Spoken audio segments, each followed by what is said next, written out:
Masya Allah ya. Betul, sudah siap ya? Insya Allah. Insya Allah. Baik, kalau begitu langsung saja kita ke pematerian oleh Mr. Su. Bismillahirrahmanirrahim. Assalamualaikum warahmatullahi wabarakatuh. Alhamdulillahirabbil alamin wa bihi nasta'in ala umuri dunya waddin. Wassalatu wassalamu ala asyrafil anbiya wal mursalin sayyidina Muhammadin wa ala alihi wa sahbihi rasulillahi ajma'in. Amma ba'du.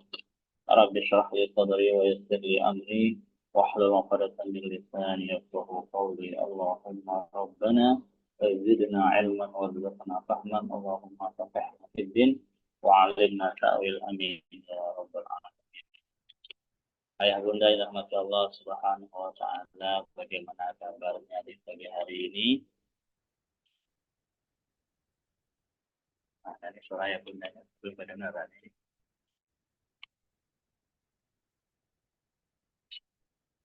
Halo, ya. Oke. Baik ayah bunda, kami doakan di pagi hari yang penuh dengan berkah ini, ayah bunda semua dalam keadaan sehat walafiat ya, dalam keadaan hati yang penuh dengan kebahagiaan, penuh dengan ketenangan.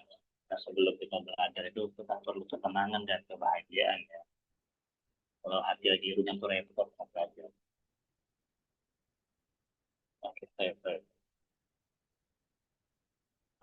Ayah bunda semua, di pagi hari ini kita akan sedikit belajar tentang parenting yang kami berjudul orang tua katanya ya. Ini hanya sebuah bahasa majas lah ya. Orang tua katanya itu orang tua, tapi kadang-kadang di zaman sekarang itu kita menemukan sebagian besar ya, nggak semuanya juga, bahwa beberapa orang tua itu belum mempraktikkan bagaimana sejatinya orang tua. Nah, ya. Insya Allah lah seorang tua gis bagus-bagus, insya Allah ya. Namun jika kalau ada nanti yang ternyata ada nih di antara materi yang disampaikan ternyata itu sesuai dengan saya yang kurang, nanti mudah-mudahan menjadi bahan reminder bagi awak bunda semua sehingga nanti bisa lebih lagi ke depannya. Namun jika ternyata ayah bunda sudah meninggalkan perkara-perkara yang yang tidak diharapkan bagi orang tersebut, ya alhamdulillah bagi tinggal diistiqomahkan dan dilakukan saja ya. Jadi kita di hari ini akan belajar tentang orang tua katanya, seperti apa sih sebenarnya orang tua tersebut ya.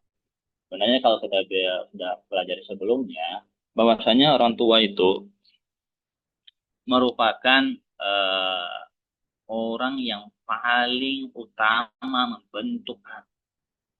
Jadi orang pertama membentuk anak itu adalah orang tua.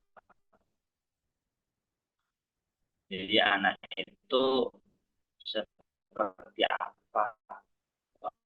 Seperti orang tua yang mengayomi, yang mendidik, membina, membimbing, mencontohkan bagi anaknya, insya Allah anak itu pun juga tidak akan jauh beda dari. Maka pepatah orang tua kita dulu, buah itu jatuh tidak jauh dari pohonnya itu benar. Ya, benar adanya. Hanya sedikit yang jatuhnya jauh, ya, sedikit sekali ya. Nah, tapi kebanyakan sama ya, kebanyakan sama. Dan itu sesuai dengan makna dari hadis Nabi yang berbunyi kullu mauludin akan berada dalam fitrahnya. Fa'abawahu yuhawidanihi au yunassiranihi au yumajjizani. Hanya orang tuanya lah nanti yang akan membentuk si anak. Apakah dia akan menjadi seperti yang tadinya awalnya fitrahnya muslim, menjadi bersifat, berperangai, berakhlak, bertingkah laku, berkebiasaan seperti Yahudi atau Nasrani atau Majusi, wallahu alam tergantung orang tuanya.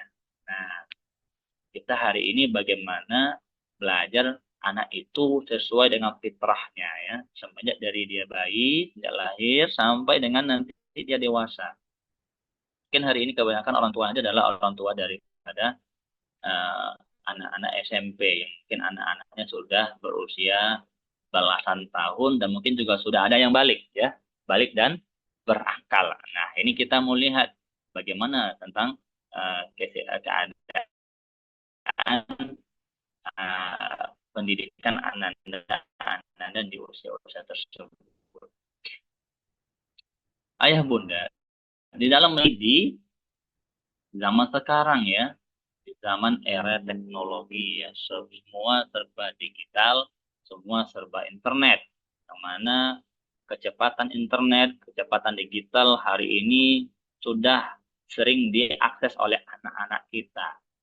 Nah, ini tantangan besar di zaman sekarang ini, maka orang tuanya pun harus sudah menyiapkan suplemen yang lebih besar lagi, yang lebih dahsyat lagi untuk bisa membentengi anak-anak kita daripada pengaruh-pengaruh luar. Tapi apakah benar? Apakah benar anak kita itu dibentuk oleh orang luar, dari bukan dari diri kita ataupun dari anak kita sendiri? Coba kita bahas dulu ya. Apakah musuh terbesar orang tua dalam mendidik anak? Nah, nanti orang tua sini pasti ada jawabannya. Oh iya, Mister. Oh tidak. Nanti bisa ya jawab sendiri ya. Yang pertama yang biasa disampaikan oleh orang tua, HP. Ya. Betulkah HP adalah musuh terbesar dalam mendidik anak? Ya. Kadang-kadang kita itu kita mendidik anak mau diajak belajar, ajak mengaji, ajak sholat, ajak berbakti pada orang tua, tapi masih sibuk dengan HP-nya, sibuk sama gamenya, sehingga bilang nanti dulu ma dan nanti dulu papa, kan? Nah, sehingga kadang-kadang hati ayah bunda menjadi agak jengkel. HP HP mulu nih kan begitu ya. Kadang-kadang ya. Nah, nah, apakah betul HP itu menjadi musuh terbesar daripada orang tua ketika mendidik anak? Nah, ya. Atau yang kedua, game. Ya, game. Nah, sekarang tuh kalau game, kalau dibilang game oleh kita, itu maksudnya adalah game online ya, bukan main-main patok lele zaman saya dulu kecil, bukan, atau main gambar, main kelereng, main kudu, bukan, tapi game online yang mana game online ini membuat anak-anak menjadi termotivasi untuk selalu bermain sampai dia menang, sampai dia mendapatkan banyak reward daripada game online. Bahkan sekarang sudah ada juga kompetisi-kompetisi dalam game online. Tapi betulkah game online menjadi sebab anak kita menjadi malas, atau anak kita menjadi tidak bisa diatur, atau anak kita bisa dengan alat mulianya? Nanti kita jawab. Kemudian yang ketiga, wah ini yang orang tua sering bilang ke kita nih, maaf ya itu data polik ya, lingkungan, lingkungan daripada sekitar kita. Aduh Ustadz, kalau saya ada cerita dari teman saya, terus Ustadz anak saya itu sekarang udah ngomongnya, aduh nggak nggak nggak baik lagi ngomongnya. Kenapa? Lingkungannya tuh tetangganya ngomongin, maaf nih, kata-kata yang ke arah tanda kutip porno gitu di mana kata. Jadi anak saya udah ngomong itu Ustaz katanya, aduh ya Allah lingkungannya jelek sekali, saya itu tempat tinggal saya orang tuh. Sehingga mereka menjadi apa? Menjadi khawatir dengan lingkungan yang ada di sekitar mereka. Ya. Apakah ini juga benar? Apakah HP, game, lingkungan ini adalah musuh utama orang tua dalam mendidik anak? Sehingga anak menjadi sulit diatur, sulit diarahkan, anak sulit untuk jadi berakhlak mulia ya. Sehingga orang tua, banyak orang tua berkata, ya Ustaz, ya udah Pak, ya udah Mister, memang begitu adanya, ya kita ikut aja dah, gitu ya. Sebagian daripada orang tua yang cerita sama kita nih, coba kita cek, apakah memang begitu keadaannya? Apakah HP itulah utama dan di anak, atau game tadi, atau lingkungan tadi, ataupun hal yang lain yang ditemukan oleh orang tua di zaman sekarang ya. Ini kami hanya merangkum dari beberapa curhatan daripada banyak orang tua yang bertemu dengan. Maka saat itu kami pun secara pribadi ya, ya mungkin Bunda, mungkin akan, tetapi ada yang perlu kita perbaiki ya. Nah, cara memperbaiki itu di mana ya, di mengaji inilah kita ya, kajian parenting. Kita tahu di mana sih masalahnya kita itu, sehingga kok anak kita tuh bisa sampai ke sana. sampai dipengaruhi oleh HP-nya sehingga HP itu membuat dia sibuk dan tak peduli sama kita, sama lingkungannya, sama kamarnya berantakan, sama makanannya jarang dimakan ya sampai berlalat atau kena main gamenya, sampai lupa waktu belajarnya atau lingkungannya. Nah, coba. Pertama, wahai ayah bunda, kita sebagaimana tadi sudah ditakdirkan oleh Allah sebagai pembentuk daripada anak-anak kita. Kitalah sebab buat anak kita menjadi lebih baik ke depannya itu kita. Karena takdirnya kita, anak itu lahir dari kita. Lahir daripada sel manis si ayah. Kemudian bertemu dengan sel telur si ibu. Kemudian dikandung oleh si ibu selama lebih kurang 9 bulan. Itu semua adalah buah daripada cinta kasih ayah dan ibu. Itu 9 bulan ya, itu bukan waktu sebentar. Wahai. Maka di situ kita punya peran yang sangat besar dalam menjadikan anak itu anak yang soleh-soleha saat dia masih dalam kandungan. Kemudian ditambah lagi dia lahir, pasti yang melahirkan ibunya, tidak mungkin ibu orang, ya kan? Tidak mungkin ibunya handphone, tidak mungkin ibunya game yang melahirkan anak kita, pasti kita sendiri yang melahirkannya, ibu yang melahirkannya, dan ayahnya waktu itu adalah ayah yang tadi suami daripada sang ibu. Ya. Dari situ udah jelas oleh kita. Kita itu adalah sebab anak itu lahir itu kita. Ya. Anak itu lahir adalah kita. Anak itu tidak pernah dikasih pilihan lahir dari orang tua manapun. Tapi kita yang sering meminta dia lahir. Kita rindu akan kelahiran anak kita. Maka kita usahakan, kita ikhtiarkan. Kita menikah. Kemudian kita melakukan hal yang semestinya dan kemudian lahirlah. Dari situ, dari anak itu lahir, kemudian anak itu menjadi seorang bayi. Siapa yang menyusuinya? Tentu ibu. Ya, tentu ibunya. Kemudian dia teruskan sampai 2 tahun. Di mana dia hidupnya? Tentu di rumah ayah dan ibunya. Ya, sebagian 99,9% pasti anak dan anak itu hidup dan besar di dalam rumah ayah dan ibu. Bukan rumah orang lain. 2 tahun. 3, 4, 5 tahun. Nah, 4, 5 tahun mungkin kita sudah mulai tuh anak berbaur dengan orang di luar. Seperti masuk sekolah, playgroup, TK, ya. 6, 7 tahun masuk SD. Nah, baru tuh dia bertemu dengan lingkungan-lingkungan luar. Akan tetapi, ketika dari dalam rahim sampai dengan dia berumur 3, 4 tahun itu masih bersama kita. Di umur-umur itulah pembentukan anak itu terjadi. Kami ulangi, di umur-umur itulah, di umur dari bayi, dari 0 sampai 4, 5, 6, dan sampai 6 tahun itu, di waktu itulah pembentukan seorang anak itu terjadi. Ya, makanya di waktu umur-umur segitu itu, anak-anak itu mesti selalu bersama dengan orang tuanya. Ya, dan pun kita pun masuk akal sekali kalau kita sudah anak-anak di umur 1, 2, 3, 4 tahun, kita juga nggak berani juga membiarkan anak kita jauh-jauh dari kita, betul nggak ayah bunda ya? Takut dia jatuh. Nah, kalau di pinggir jalan ketabrak motor ya, namanya anak kecil ya. Atau kalau ke dapur dia takut kena pisau, dengan kompor, kebakar pada 5 tahun tersebut. Jadi kan nggak berani. Nah, di situ kita pahami bahwasanya anak itu seperti apa dia sekarang itu adalah bentukan kita di saat umur-umur tadi. Umur 0 sampai dengan 5. Nah, yang membuat anak itu menjadi hebat itu adalah kita. Ya. Jadi anak itu sebab dia baik adalah orang tua. Dan sebab dia kurang baik hari ini kita temukan juga dari orang tua. Sekolah berperan itu nanti ketika umur 4 ke atas. Ya. Apalagi SMP ya, anak-anak SMP hari ini. Pastinya itu perannya sudah terlalu jauh ya, sudah lama sekali, sudah 6 tahun di SD. Jadi madrasah pertama pada seorang anak itu adalah keluarga, dan yang paling pertama di antara keluarga itu adalah ibu. Al-ummu madrasatun in adattaha adatta syu'aban thayyibal a'raf. Ibu itu adalah sekolah pertama bagi seorang si anak. Kasih ibu, wahai para ibu, ketika anak baru kecil, ya anak-anak masih bayi, maka ibu jangan jauh-jauh daripada sang anak, ya. Jangan jauh-jauh. Kalau ibu jauh dari anak, takut-takutnya nanti anak pun jauh dari kita, ya. Baik. Nih. Yang pertama, setiap masalah yang kita hadapi sejatinya itu terjadi karena diri kita sendiri, bukan pengaruh dari luar, ya.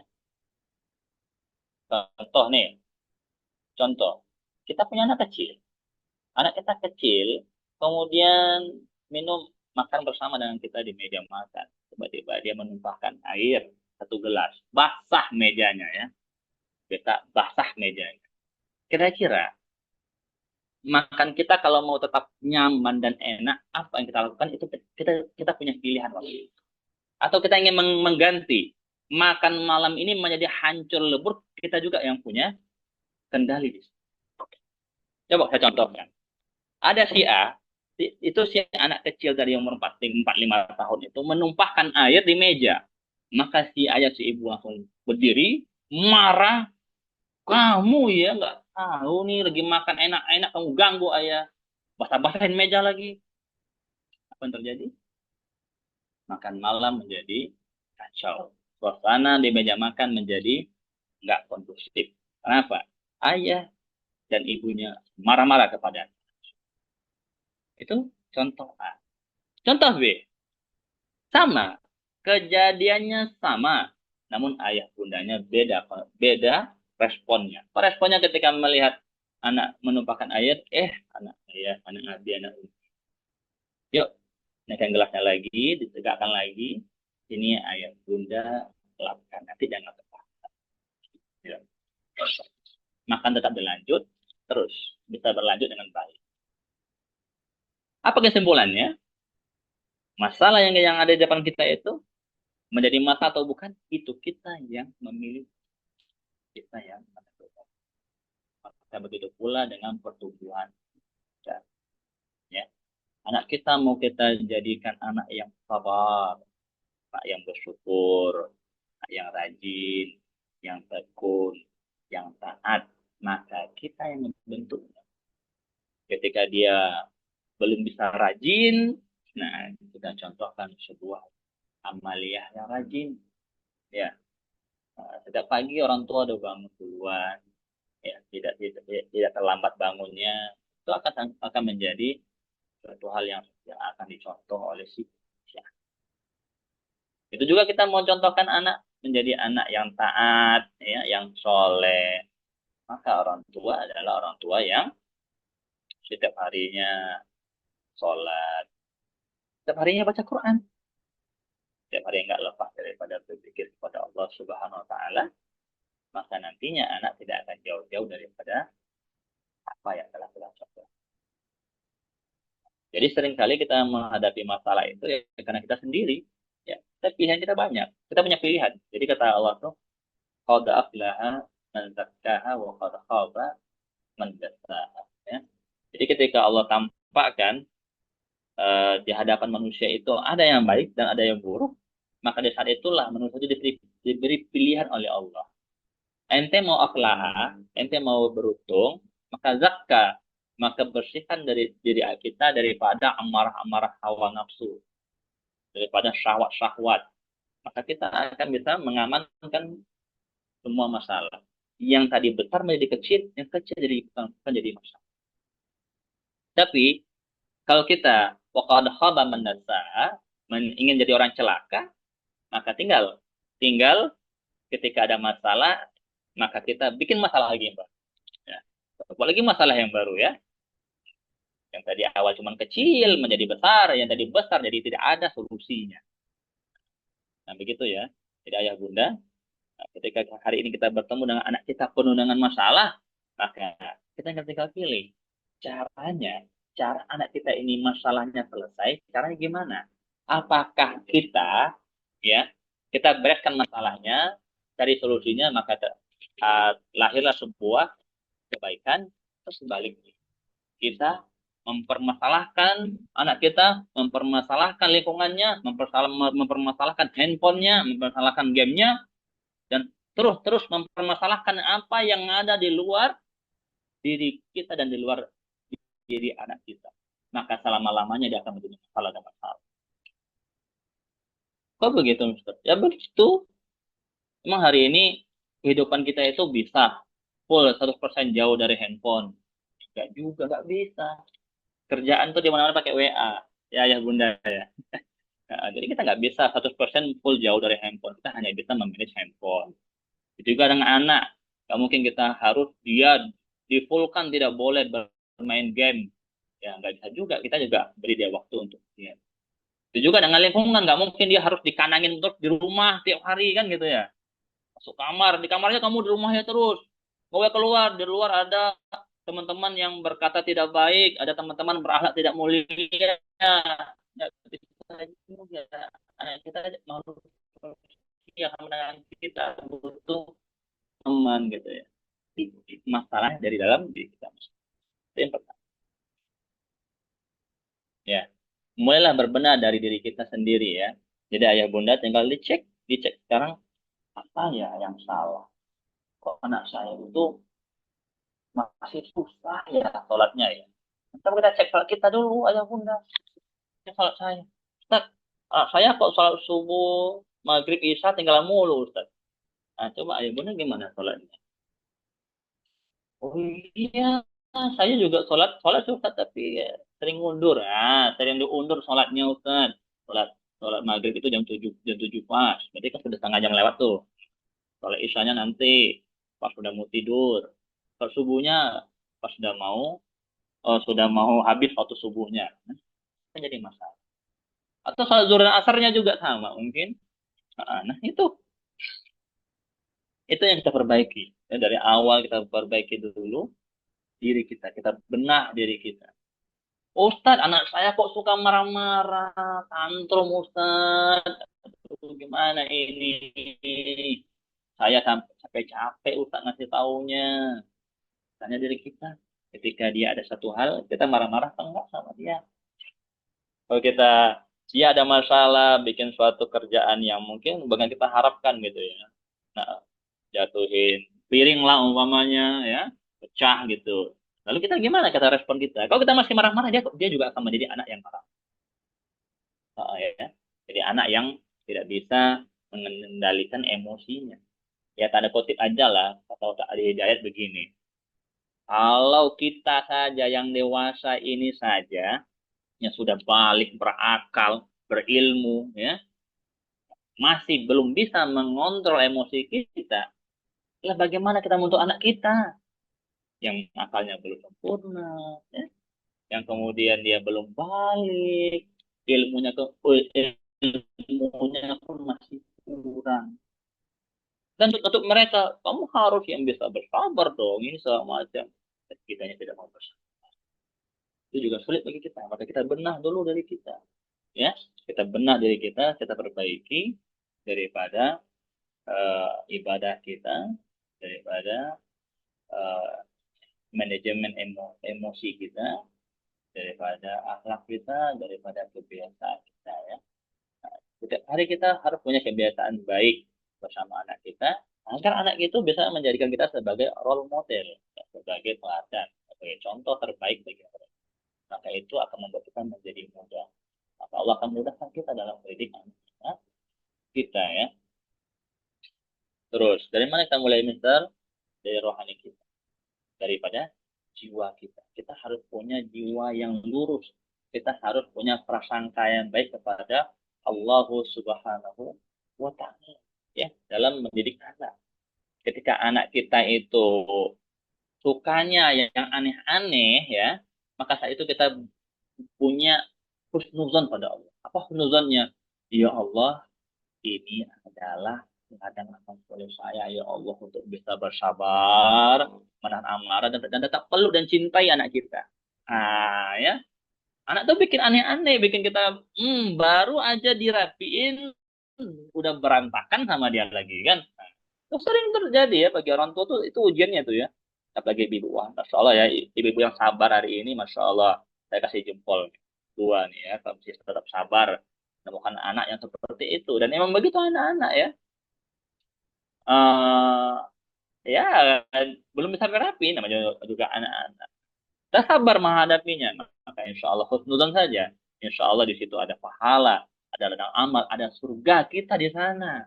Maka tersenyumlah. Tersenyum. Nah, dan anak berantakin barang, tersenyum aja dulu ya. Senyumin dulu. Alhamdulillah, ini pahala semua. Kalau begitu mindset kita kan enak jadinya kan. Hmm. Tapi kalau kita marah-marah, ya Allah, kalau marah-marah anak kita menjadi anak yang taunya kalau ada masalah tuh marah-marah aja. Kemudian apa lagi? Ternyata setelah ada penelitian zaman jabat sekarang ini, ternyata marah selama 5 menit akan menyebabkan imun tubuh kita mengalami depresi selama 6 jam. Makanya orang suka marah-marah itu banyak penyakitnya ternyata ya. Karena imunnya lemah. 6 jam dia depresi, Pak. Ya, ayah bunda yang depresi 6 jam sehingga membuat tubuhnya melemah. Alhamdulillah nih saya sudah belajar nggak marah-marah nih. Kak. Mudah-mudahan ayah bunda juga semua juga sama ya. Sudah belajar nggak marah-marah ya. Terutama pada orang yang sangat kita cintai itu anak kita ya. Buah hati kita ya. Buah cinta kita. Kadang-kadang kita tuh salah ya. Orang kalau sama orang lain tuh bisa nggak marah gitu ya. Terus sama anak kita tuh marah-marah itu sampai berlebihan kadang-kadang. Nah, ini nauzubillah nih jangan sampai terjadi sebenarnya orang tua dikis nih ya, jangan sampai seperti itu ya. Kemudian yang kedua, ada lagi nih dendam. Dendam itu menurut penelitian hari ini itu dendam dan menyimpan kepahitan akan menyebabkan imun tubuh kita mati. Insya Allah ya nauzubillah nih. Dari situlah bermula segala penyakit seperti stres, kolesterol, hipertensi, serangan jantung, rematik, arteris, dan stroke. Nah, ini kalau dendam ya. Jadi penyakit-penyakit rohani itu kita buang dulu ya. Kita jangan sampai dendam. Ya, ini dendam sama suami. Atau suami ke istri ya. Jadi ketika ada hal, suami istri itu saling saja. Saling berbenah diri. Jangan saling menyalahkan. Ini kan abang ini. Abang begini selalu nih sama anak, makanya anak begini. Atau sebaiknya si istri juga, si suami menyalahkan istri pula. Jangan. Jadi kita jadi sebab. Sebab apa? Sebab rumah tangga jadi lebih baik, sebab anak menjadi lebih soleh-soleh. Ya. Kemudian ada lagi penelitian lagi yang ketiga. Jika kita mengalami banyak kebingungan, maka kita akan terkena gangguan tulang belakang bagian bawah. Nah, ini diantara hal-hal yang terjadi hari ini. Maka kita harus kalau bingung, jangan sampai kebingungan ya. Banyak-banyak mencari ilmu, mencari ilmu. Ini dengan caranya konsultasi kepada para ustadz dan para ahlinya. Lalu, kalau ketakutan berlebihan, maka kita akan mudah terkena penyakit ginjal. Nah, fisik kita rusak ya kalau berlebihan takutnya ya. Jadi yang hari ini masih sering fobia dengan hewan-hewan yang tidak berbahaya ya. Karena kutip apa sih contohnya yang nggak berbahaya? Cicak kan nggak berbahaya kan? Mungkin menjadikan iya tapi nggak berbahaya. Jangan terlalu takut. Biasa aja nggak usir aja cicaknya. Usir selalu keluar ya. Apalagi mungkin cacing ya. Mungkin cacing. Nah, berarti nggak usah takut-takut kan? Biasa aja. Buang, usir, taruh luar, keluarkan. Jangan berlebihan takutnya pada hal yang tidak perlu ditakuti ya. Begitu pula dengan hal-hal yang perlu takut juga tidak usah berlebihan juga. Kenapa? Karena berlebihan itu akan menyebabkan kita menjadi tidak bisa mengatur emosi kita, mengatur kehidupan kita, sehingga membuat anak pun juga ikut menjadi cenderung takut berlebihan seperti kita. Nah, yang terakhir, nah ini nih, negative thinking. Itu jangan sampai ada dalam diri kita. Apapun terjadi di alam ini, maka kita semua positive thinking ya. Positive thinking, kenapa? Karena kalau kita mudah bernegatif thinking, maka kita akan mudah terkena penyakit disepsia, ya, penyakit kulit mencerna ya. Jadi tubuh kita tidak bisa untuk bekerja dengan maksimal.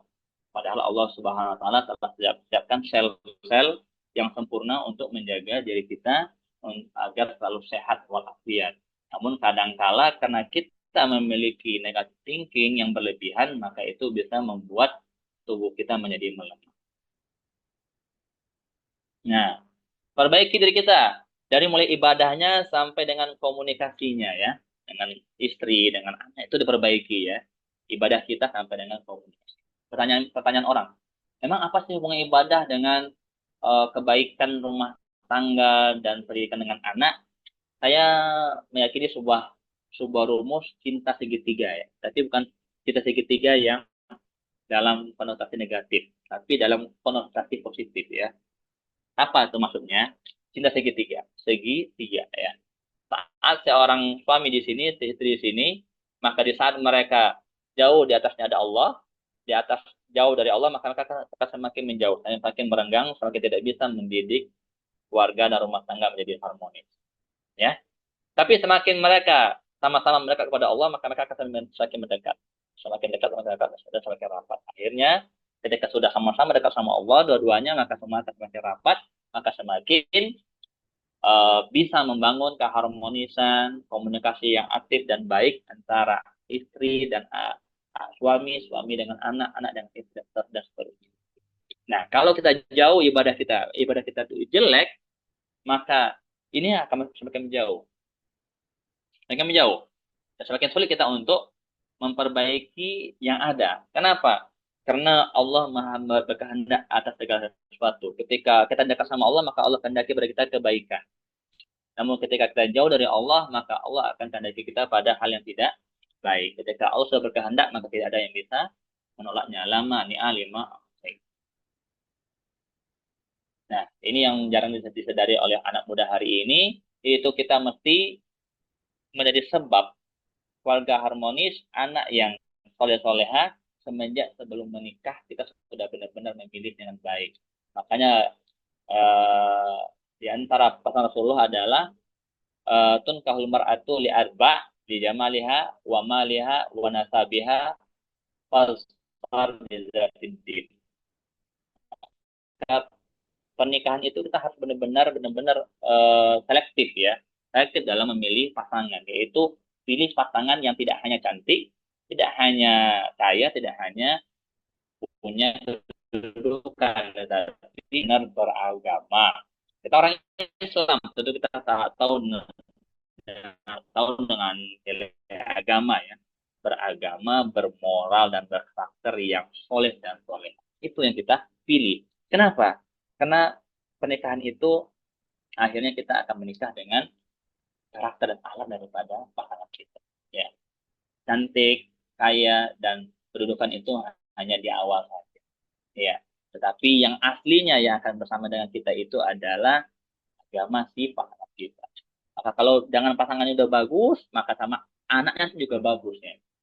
Maka kita harus sebelum menikah itu uh, kita harus sudah mempersiapkan pasangan yang nantinya bisa mendidik anak-anak menjadi anak yang soleh dan soleh. Ya, Taib itu eh, materi hak kita. Nah, kami buatkan sebuah puisi ya. Ini kami susun tadi malam sampai tadi pagi ini ya. Nah, kami juga susun mudah-mudahan bisa mencerahkan daripada ayat Bunda. Orang tua katanya, yang katanya mau dekat dengan anaknya, tapi malas meninggalkan HP saat bersama dengan saya. Nah, ya, mudah-mudahan nggak ada ya. Jadi katanya pengen dekat sama anak, pengen akrab banget. Tapi pas lagi bareng sama anak, lagi makan bersama, lagi di bangku tamu bersama, ibunya sama handphone sendiri, bapaknya sama handphonenya sendiri, anak pun juga handphone sendiri. Ya udah, maka jadilah kitanya nama apa? Dekat di fisik, jauh di hati jadi kan naudzubillah ya. Nah ini, tapi kita pengen dekat sama anak kita ya, tapi malas meninggalkan handphone saat bersama. Maka kami juga belajar begitu ayah bunda ya. Kami sendiri pun kalau sudah pulang ke rumah, kami selalu mengusahakan menaruh handphone di kamar. Jadi handphone kami itu sampai rumah nggak di kantong lagi. Kalau pas kerjaan masih di kantong nih ya, masih di kantong sini ke kantong celana gitu ataupun di tas. Tapi kalau udah di rumah nih, boleh boleh tanya sama itu saya ya. Kalau di rumah itu saya udah bawa pulang, handphone taruh di rak atau dalam kamar sendirian. Dan saya bahkan bersama dengan ayah dan anak-anak saya dan istri saya. Begitu kami belajar. Belajar bersama begitu selalu, setiap hari seperti itu. Nah, nanti handphone itu hanya dilihat sekali saja. Seandainya ada informasi penting yang penting. dilihat atau dibalas. Maka mungkin orang tua dari kelas 9 ini, 9A terutama mungkin kalau udah jam-jam libur kami di rumah, kadang-kadang tuh kalau WA-nya lambat dibalas karena begitu ayah. Ya, kami jarang pegang handphone kalau sudah di rumah. Kenapa? Kami pengen dekat sama anak. Kemudian orang tua katanya yang berharap anaknya jadi manusia yang bersyukur dan bersabar, tapi masih malas untuk tidak mengeluh dan marah-marah. Ya, udah bilang, oh yuk, anakku yang sabar dan bersyukur ya, tapi masih sering mengeluh saja. Masih sering mengeluh-ngeluhkan, mengeluh hal-hal yang terjadi hari ini, atau kenapa ini, kenapa begitu. Sehingga anak kita pun juga sering mengeluh dengan apa yang dia hadapi dalam kehidupannya. Kenapa? Bapak ibunya sering mengeluh di hadapan. Ataupun kita pengen anak kita bersabar, tapi kita masih sering marah-marah. Bahkan ketika mengajari anak kita sabar, kita juga sering marah-marah. Kamu yang sabar dong. Itu juga marah-marah. Yang katanya ingin didengar oleh anaknya, tapi malas mendengar keluhan, curhatan, dan cerita dari ya. Nah, ayah, terutama nih ayah yang sering kita lihat ya. Ini ayah terutama ya. Nah, kalau ayah itu pulang kerja kan capek tuh ya. Pulang kerja, anak cerita, ayah, ya ini sebentar, ayah capek, tidur dulu. Ayah mau istirahat, ayah mau apa dulu. Padahal ayahnya sehat ya. Nggak apa, ayah istirahat boleh kalau ayah lagi sakit. Tapi kalau lagi sehat, ayah hadir di rumah, walaupun lagi capek, lagi penat, anak itu adalah obatnya ayah. Anak itu adalah baterai casnya ayah. Ya, jangan sampai ayah sampai rumah, anak mau cerita, ayah malah pergi, ya, untuk pribadi ayah. Tapi malas menemani anaknya bermain dan beraktivitas. Jangan sampai begitu ya. Kita kalau kalau sudah bertemu dengan anak, maka temani anak-anak kita. Kenapa? Karena kalau udah sama orang tuanya, maka anak akan menemukan yang namanya imun ya, imun positif ya dari si ayah dan si ibu. Nah, kalau dia sudah punya imun dari kita, maka lingkungan tidak akan bisa mempengaruhi anak kita. Anak-anak yang tanda kutip ya, yang mudah terpengaruh oleh lingkungan buruk, itu biasanya mereka kurang kasih dan sentuhan daripada ayah dan bunda. Yang katanya berharap anaknya soleh soleha, tapi malas menjadi teladan dalam akan kesolehan. Nah ini ya, banyak orang tua hari ini seperti itu. Iya, yang pengen anaknya pandai ngaji, tapi bapak ibunya nggak mau. Pengen anaknya rajin sholat, tapi bapak ibunya juga masih masih jarang sholat tepat waktu ya. Ataupun hal yang lainnya ya. Pengen anak dan ibu anak-anaknya menjadi anak yang jujur ya, anak yang amanah, akan tetapi ayah bundanya tidak mencontohkan menjadi seorang yang amanah. Ya. Kadang-kadang kita kita kira amanah itu adalah apa yang diberikan saja, bukan, tapi amanah itu adalah mengatakan apa yang kita lakukan dan melakukan apa yang kita ayah bunda. Kita nyuruh anak tapi nggak mencontohkan, maka itu adalah tidak jujur. Yang terakhir, yang berharap anaknya patuh tapi malas menjadi role model ketaatan pada Allah. Nah, ini yang sering yang kita temukan ya. Kita pengen anak kita patuh sama kita. Mana ada orang tua pengen anaknya membangkang tuh nggak ada. Nggak ada orang tua yang pengen anaknya nggak mau menurut sama dia, nggak ada. Pasti kepengennya nurut. Akan tapi kita tidak mencontohkan seperti ini loh. Taat itu seperti ini. Hayya ala sholah, azan di masjid, maka ayah bergegas ke masjid walaupun lagi sibuk dengan kerjaannya. Nah, itu contoh taat. Ketika subuh hari, ayah bergegas untuk membaca Al-Quran, berzikir pagi dan petang. Nah, itu salah satu contoh daripada bentuk ketaatan kepada Allah Subhanahu wa Ta'ala. Ya, begitu ayah bunda ya. Singkat ya, karena cuma 1 jam ini. Ini bicara penting tuh butuh waktu mungkin berhari-hari ya. Karena kehidupan itu selalu berjalan antara ayah dan bunda ya. Ini ada semua. Oke, itu saja mungkin di pagi hari ini. Semoga bermanfaat bagi kita semua. Jika ada pertanyaan, dipersilakan kepada ayah bunda. Kami sarankan kepada persilakan kembali kepada moderator. Ya, Baik, Mr. Zul, Masya Allah. Bagaimana ya Bunda? Semoga materi tersebut bisa menambah dan keilmuan parenting kita semua ya. Nah, baik untuk Ayah Bunda, bila ada pertanyaan, mohon untuk tidak sungkan-sungkan ya. Nah, bisa secara verbal langsung tanya jawab dengan Mr. Zul atau melalui chat telah dibuka ya chatnya. Nah, seperti itu. Apakah ada pertanyaan?